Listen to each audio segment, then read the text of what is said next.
आज black and white में सबसे पहले हम आपको रक्षाबंधन से ठीक पहले देश की महिलाओं को प्रधानमंत्री नरेंद्र मोदी के एक नए तोहफे के बारे में बताएंगे। और यह असल में खुशखबरी है, क्योंकि मोदी सरकार ने आज एलपीजी सिलेंडर की कीमतों में 200 रुपए की कमी कर दी है।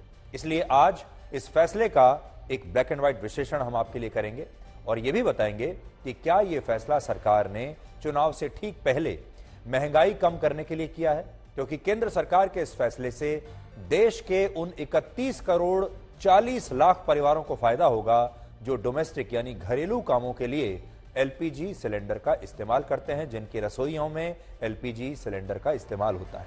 इनमें भी लगभग 21 करोड़ परिवारों को प्रत्येक गैस सिलेंडर पर 200 रुपए का फायदा होगा और जो बाकी के 10 करोड़ 35 लाख परिवार हैं, उन्हें प्रत्येक गैस सिलेंडर पर 400 रुपए का फायदा मिलेगा। और ये वो परिवार होंगे जिन्हें प्रधानमंत्री उज्ज्वला योजना के तहत मुफ्त में एलपीजी कनेक्शन बांटे गए हैं। सरकार का कहना है कि वो उज्ज्वला योजना के लाभार्थियों को पहले से ही हर गैस सिलेंडर पर 200 रुपए की सब्सिडी दे रही थी, लेकिन अब से इस सब्सिडी की जो राशि है वो 200 रुपए से बढ़कर 400 रुपए हो जाएगी। यानी 200 रुपए की सब्सिडी पहले मिल रही थी और 200 रुपए अब मिलेगी, तो ये 200 और 200 मिलकर हो जाएंगे 400 रुपए। आसान भाषा में कहें तो जो परिवार उज्ज्वला योजना के तहत रसोई गैस सिलेंडर नहीं ले रहे हैं, उन्हें हर सिलेंडर पर 200 रुपए का फायदा होगा, और जो परिवार उज्ज्वला योजना के तहत ये गैस सिलेंडर ले रहे हैं, जो उज्ज्वला योजना के लाभार्थी हैं, उन्हें हर सिलेंडर पर अब 200 की बजाय 400 रुपए का फायदा होगा। इस फैसले के बाद दिल्ली में फिलहाल जो गैस सिलेंडर 1103 रुपए का मिल रहा है, अब वो 903 रुपए का मिलेगा। मुंबई में जो एलपीजी सिलेंडर 1102 रुपए से मिल रहा है, 1102 रुपए में, वो अब 902 रुपए में मिलेगा। कोलकाता में यह सिलेंडर 1129 रुपए से 929 रुपए का हो जाएगा और चेन्नई में एक गैस सिलेंडर की कीमत 1118 रुपए से घटकर अब 918 रुपए हो जाएगी। पिछले कुछ समय में केंद्र सरकार ने कई ऐसे बड़े फैसले लिए हैं जिनसे ऐसा लगता है कि सरकार महंगाई के मुद्दे को लेकर बहुत एक्टिव हो गई है, लेकिन शायद आपको इसके बारे में खबर नहीं मिली होगी। जैसे गैर बासमती चावल के बाद केंद्र सरकार ने अब बासमती चावल के एक्सपोर्ट पर भी बैन लगा दिया है और कहा है कि जिस बासमती चावल की कीमत प्रति 1000 किलोग्राम 1 लाख रुपए से कम होगी, उस बासमती चावल का एक्सपोर्ट अब नहीं किया जाएगा। प्रति 1000 रुपए किलो का जो है उस पर भारत दुनिया के जिन 150 से ज्यादा देशों को चावल एक्सपोर्ट करता है, उनमें चावल की लगभग सभी किस्मों की कीमतें इससे कम है, जिसका मतलब यह हुआ कि भारत ने एक तरह से बासमती चावल के निर्यात पर काफी हद तक प्रतिबंध लगा दिया है। और इससे पहले सरकार गैर बासमती चावल के एक्सपोर्ट पर भी प्रतिबंध लगा चुकी है। तो इसका मतलब आप समझिए कि सरकार हाल के दिनों में अब चावल के एक्सपोर्ट पर बैन लगा चुकी है। अब सरकार चावल किसी देश को नहीं बेच रही है, हमारे देश से चावल बाहर दूसरे देशों को नहीं जा रहा है। यह एक बहुत बड़ा फैसला है। चावल से पहले सरकार ने चीनी के निर्यात पर भी आंशिक प्रतिबंध लगा दिया था, जिसके तहत देश की तमाम चीनी मिल 61 लाख टन से ज्यादा चीनी अब दूसरे देशों को एक्सपोर्ट नहीं कर सकती। इसी तरह गेहूं के निर्यात पर भी सरकार ने कुछ शर्तों के साथ प्रतिबंध बरकरार रखा है और इन प्रतिबंधों की सबसे बड़ी वजह यह है कि सरकार को देश में महंगाई का विस्फोट होने की चिंता अब सता रही है। अब आप सोचिए, ये कॉमन सेंस से भी आप लगा सकते हैं, अगर सरकार बाहर चावल एक्सपोर्ट पर बैन कर रही है, गेहूं का एक्सपोर्ट नहीं कर रही है, चीनी का एक्सपोर्ट अगर नहीं कर रही है, तो इसका मतलब क्या हो सकता है? इसका मतलब यह है कि सरकार को यह आशंका है कि हमारे देश में आने वाले दिनों में महंगाई हो सकती है और फूड इन्फ्लेशन बढ़ सकता है। इस चिंता का कारण यह है कि इस साल भारत में गेहूं और धान की फसलों की बुआई में 15 से 20% की कमी आई है। बुआई में 15 से 20% की कमी आई है और जब बुआई कम हुई है तो फिर इन फसलों की पैदावार भी कम होगी और जब पैदावार कम होगी तो बाजार में इनकी मांग ज्यादा होगी, डिमांड ज्यादा होगी और सप्लाई कम होगी और फिर ये सारी चीजें महंगी हो जाएंगी। और इसीलिए सरकार ने इस तरह के प्रतिबंध लगा दिए हैं। इस साल हमारे देश में मौसम ठीक नहीं रहा, बहुत जगह बारिश हुई है, बहुत जगह बेमौसम बारिश हुई है, खराब मौसम की वजह से बुआई में 15 से 20% की कमी आई है। इसलिए आने वाले महीनों में अगर महंगाई बढ़ती है तो उसे अभी से कंट्रोल किया जा सके, ये फैसले उस योजना के तहत लिए जा रहे हैं। और आप भी ये ध्यान रखिएगा कि अगले साल आपको इन सब चीजों की कुछ कमी महसूस हो सकती है, क्योंकि बुआई कम होने की वजह से सप्लाई भी कम होगी, पैदावार भी कम होगी। विपक्ष के नेताओं का कहना है कि इसी साल नवंबर और दिसंबर में मध्य प्रदेश, राजस्थान, छत्तीसगढ़, तेलंगाना और मिजोरम में विधानसभा के चुनाव होने हैं, और क्योंकि बीजेपी इन राज्यों में अच्छी स्थिति में नहीं है और वो चुनाव हार सकती है या बुरा प्रदर्शन कर सकती है, और ये हार उसे 2024 के लोकसभा चुनावों में बैकफुट पर ला सकती है। इसलिए बीजेपी लोकसभा चुनाव भी इन्हीं चुनावों के साथ दिसंबर में कराना चाहेगी, ताकि इन राज्यों की हार का असर 2024 के लोकसभा चुनाव पर ना पड़े। दूसरा, विपक्ष ने यह भी कहा है कि बीजेपी इसलिए दिसंबर के महीने में लोकसभा चुनाव करा सकती है क्योंकि वो विपक्ष के इंडिया गठबंधन को लोकसभा चुनाव की तैयारी करने का ना तो मौका देना चाहती है और ना ही समय देना चाहती है। तीसरा, जिस तरह से महंगाई बढ़ रही है उसे देखते हुए भी हो सकता है कि बीजेपी दिसंबर और जनवरी में ही लोकसभा के चुनाव कराना चाहे। चौथा पॉइंट, अभी देश में ब्रांड मोदी की चमक बरकरार है, चमक रही है। इसकी जो ब्रांड मोदी है वो चमक रही है। इस समय ब्रांड मोदी अपने पीक पर है, चरम पर है। इसलिए हो सकता है कि बीजेपी ये सोच रही हो कि उसे अभी ब्रांड मोदी की चमक का पूरा फायदा मिल सकता है और चुनावों में तब जाना चाहिए जब नरेंद्र मोदी की जो चमक है वो अपने चरम पर हो। और पांचवां कारण यह हो सकता है कि अभी देश में दो चीजों से सरकार के पक्ष में माहौल बना हुआ है।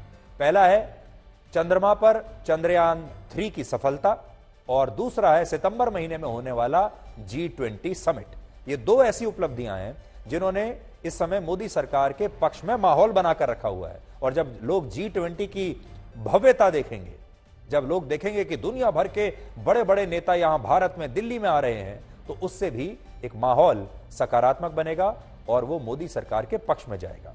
इसलिए हो सकता है मोदी सरकार ऐसा सोचे कि इस समय जब सब कुछ अच्छा चल रहा है, अभी महंगाई भी किसी तरह हम कंट्रोल कर सकते हैं कुछ महीनों तक, प्रधानमंत्री मोदी की छवि भी इस समय बहुत अच्छी है, उपलब्धियां भी अच्छी हैं गिनाने के लिए, और सबसे बड़ी बात यह है कि विपक्षी दलों को समय नहीं देना है तैयारी करने के लिए। तो अच्छी बात तो यह रहेगी कि अभी के अभी साथ के साथ ही चुनाव करा देते हैं। लेकिन ये सारी थ्योरी हैं, अभी तक बीजेपी के किसी नेता ने यह नहीं कहा है कि वो ऐसा सोच रहे हैं। और आजकल सरकार जिस तरह से काम करती है, वो क्या सोच रही है ये किसी को पता चलता भी नहीं। ये वो बातें हैं जिनके आधार पर विपक्षी दलों को डर है कि केंद्र सरकार कहीं दिसंबर और जनवरी में ही लोकसभा के चुनाव ना करा दे। ये उनका नाइटमेयर है। लेकिन यहां बड़ा सवाल यह है कि क्या विपक्ष के ये दावे सही हैं? विपक्ष का सबसे बड़ा दावा यह है कि सरकार विधानसभा चुनावों में हार के साथ लोकसभा चुनावों की लड़ाई में प्रवेश करना नहीं चाहेगी, इसलिए वो जल्द लोकसभा चुनाव करा सकती है। अब यह सबसे बड़ी जो थ्योरी दी जा रही है कि अगर विधानसभा चुनावों में हार गए तो उस हार के बाद, ठीक हार के बाद लोकसभा में जाने से बीजेपी को नुकसान हो सकता है। इसका एक छोटा सा विश्लेषण मैं आपके सामने रखता हूं आंकड़ों के जरिए कि इस थ्योरी में कितना दम है। याद कीजिए 2019 के लोकसभा चुनाव से ठीक पहले, जब 2018 के अंत में इन्हीं 5 राज्यों में विधानसभा चुनाव हुए थे, इन्हीं 5 राज्यों में जिसकी हम बात कर रहे हैं, तब मिजोरम को छोड़कर बाकी सभी राज्यों में बीजेपी हार गई थी। यह देख लीजिए मध्य प्रदेश का चुनाव परिणाम 2018 का, बीजेपी हारी थी। मध्य प्रदेश में कांग्रेस पार्टी की जीत हुई थी, टैली आपके सामने है।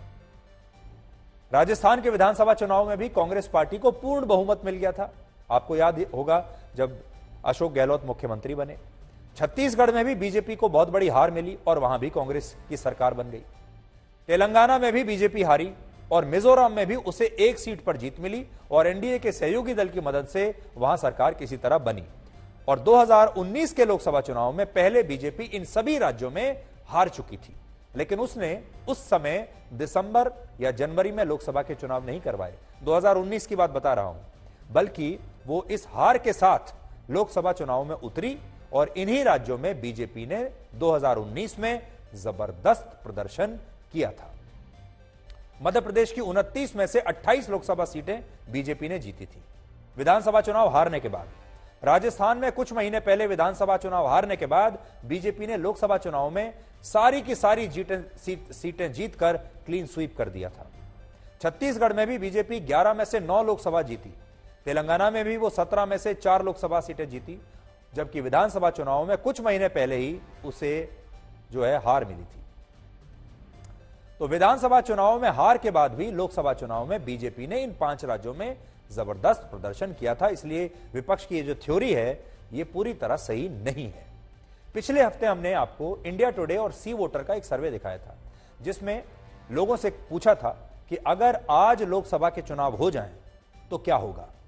तो उसमें जो लोगों ने बताया कि अगर आज चुनाव हो जाए लोकसभा का तो एनडीए को 306 सीटों पर जीत मिल सकती है, इंडिया नाम के विपक्षी गठबंधन को 193 सीटों पर जीत मिल सकती है। तो यहां आप देख लीजिए, और लोगों का यह कहना था कि बीजेपी अपने अकेले दम पर 287 सीटें जीतकर अपने दम पर भी, अकेले अगर कोई और पार्टी सहयोगी दल ना भी हो तो भी बीजेपी अपने दम पर पूर्ण बहुमत से सरकार बना सकती है। यानी हमारा सर्वे तो यही कह रहा है कि अगर आज लोकसभा के चुनाव हो तो एनडीए को और बीजेपी को बहुत आसानी से पूर्ण बहुमत मिल जाएगा और नरेंद्र मोदी तीसरी बार प्रधानमंत्री बन जाएंगे। इसी सर्वे में यह अनुमान भी आया कि अगर आज लोकसभा चुनाव हुए तो मध्य प्रदेश की 29 सीटों में से बीजेपी को 23 सीटें मिल सकती हैं। राजस्थान में एनडीए सभी 25 में से 25 लोकसभा सीटें फिर से जीत सकता है। छत्तीसगढ़ में एनडीए को 11 में से 10 लोकसभा सीटें और विपक्षी गठबंधन को सिर्फ 1 सीट मिल पाएगी। तेलंगाना में एनडीए को 4 और इंडिया गठबंधन को 7 सीटों पर जीत मिल सकती है। देखिए, यह तेलंगाना है। यानी इस सर्वे के मुताबिक अगर आज चुनाव हो तो इन राज्यों में एनडीए इंडिया गठबंधन से बहुत आगे है लोकसभा के मामले में। केवल महाराष्ट्र एक अकेला ऐसा राज्य है जहां हमारा सर्वे यह कहता है कि एनडीए को वहां लोकसभा की 48 में से 20 और इंडिया गठबंधन को 48 में से 28 सीटों पर जीत मिल सकती है। यानी महाराष्ट्र में विपक्ष का जो इंडिया गठबंधन है वो एनडीए गठबंधन से आगे चल रहा है। यह महाराष्ट्र की बात है।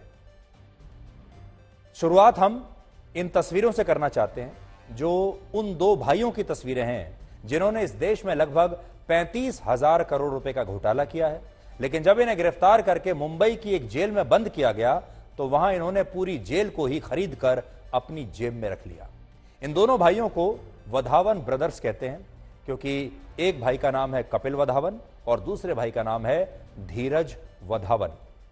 ये दोनों भाई दीवान हाउसिंग फाइनेंस कॉर्पोरेशन लिमिटेड नाम की कंपनी के मालिक हैं, जिसको आप DHFL के नाम से भी जानते हैं, और 34,614 करोड़ रुपए के घोटाले में ये दोनों भाई मुंबई की एक जेल में आजकल बंद है। लेकिन जेल के अंदर रहते हुए भी ये लोग मेडिकल चेकअप के नाम पर अपने परिवार से मिलते जुलते हैं, अपनी कंपनी के कर्मचारियों के साथ जेल में या जेल के आसपास मीटिंग करते हैं और उन्हें जेल में वो तभी तमाम सुख सुविधाएं मिलती हैं जो किसी होटल में किसी अच्छे कस्टमर के लिए उपलब्ध होती हैं।